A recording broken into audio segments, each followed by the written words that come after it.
Manfreda, il direttore dell'azienda agricola Inama. Ci troviamo nella zona classica del Soave, quindi zona DOCG,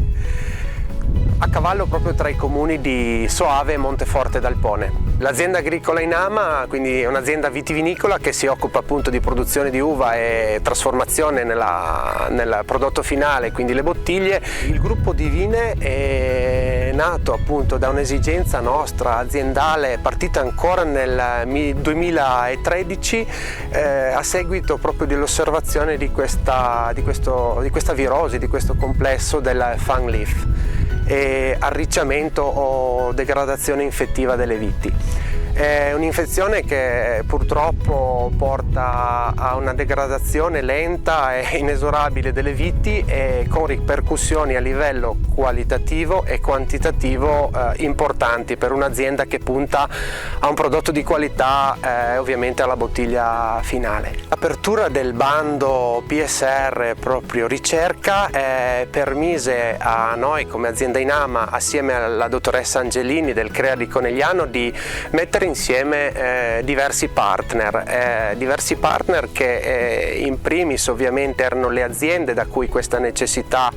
era partita, quindi l'azienda agricola Inama, dove viene proprio eseguita un progetto di sperimentazione e applicazione di diverse strategie per il controllo appunto di questa virosi e controllo dei nematodi, questi responsabili della trasmissione poi della virosi stessa. Il gruppo e il progetto si prefigge di ottenere dei risultati, certamente non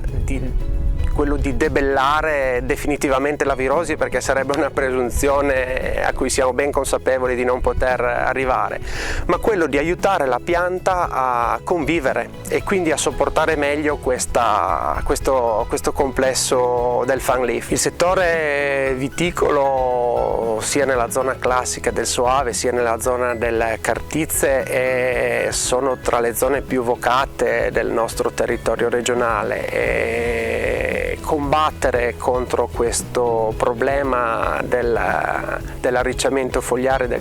degradazione infettiva era una primaria necessità ormai per la nostra azienda come per altre, e grazie appunto a questo progetto ci auguriamo di arrivare a dei risultati concreti e per innalzare sempre di più il valore dei nostri prodotti.